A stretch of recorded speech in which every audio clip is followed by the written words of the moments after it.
second recording of my first set of ASL videos. This is from Spoken English into ASL.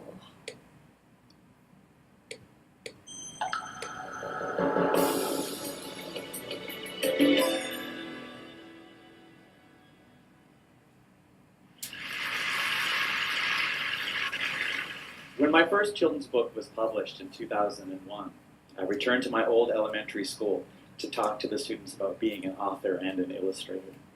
And when I was setting up my slide projector in the cafeteria, I looked across the room, and there she was, my old lunch lady. She was still there at the school, and she was busily preparing lunches for the day. So I approached her to say hello, and I said, "Hi, Jeannie, how are you?" And she looked at me, and I could tell that she recognized me, but she couldn't quite place me, and she looked at me, and she said, "Stephen Krasoska?" And I was amazed that she knew I was a Krasoska, but Stephen is my uncle who is 20 years older than I am. And she had been his lunch lady when he was a kid. And she started telling me about her grandkids, and that blew my mind. My lunch lady had grandkids and therefore left school at the end of the day. I thought she lived in the cafeteria with the serving spoons. I had never thought about any of that before. Well, that chance encounter inspired my imagination, and I created the Lunch Lady graphic novel series. A series of comics about a lunch lady who uses her fish stick nunchucks to fight off evil cyborg substitutes, a school bus monster, and mutant mathletes. And at the end of every book, they get the bad guy with their hairnet and they proclaim, "Justice is served." And it's been amazing because the series was so welcomed into the reading lives of children. And they send me the most amazing letters and cards and artwork. And I would notice as I would visit schools, the lunch staff would be involved in the programming in a very meaningful way. And coast to coast, all of the lunch ladies told me the same thing. "Thank you for making a superhero in our likeness." Because the lunch lady has not been treated very kindly in popular culture over time. But it meant the most to Jeannie. When the books were first published, I invited her to the book launch party.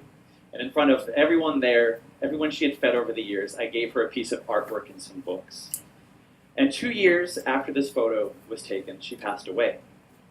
And I attended her wake, and nothing could have prepared me for what I saw there. Because next to her casket was this painting. And her husband told me it meant so much to her that I had acknowledged her hard work, I had validated what she did. And that inspired me to create a day where we could recreate that feeling in cafeterias across the country. School Lunch Hero Day, a day where kids can make creative projects for their lunch staff. And I partnered with the School Nutrition Association, and did you know that a little over 30 million kids participate in school lunch programs every day? That equals up to a little over 5 billion lunches made every school year. And the stories of heroism go well beyond just a kid getting a few extra chicken nuggets on their lunch tray. There is Miss Brenda in California who keeps a close eye on every student that comes through her line and then reports back to the guidance counselor if anything is amiss. There are the lunch ladies in Kentucky who realized that 67% of their students relied on those meals every day and they were going without food over the summer. So they retrofitted a school bus to create a mobile feeding unit, and they traveled around the neighborhoods feeding 500 kids a day during the summer. And kids made the most amazing projects. I knew they would. Kids made hamburger cards that were made out of construction paper. They took photos of their lunch lady's head and plastered it onto my cartoon lunch lady, affixed up to a milk carton, and presented them with flowers. And they made their own comics, starring the cartoon lunch lady alongside their actual lunch ladies.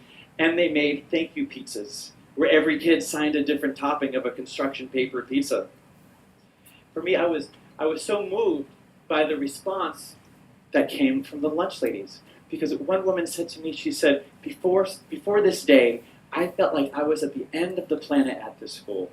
I didn't think that anyone noticed us down here. Another woman said to me, you know, what I get out of this is that what I do is important. And of course what she does is important. What they all do is important. They're feeding our children every single day.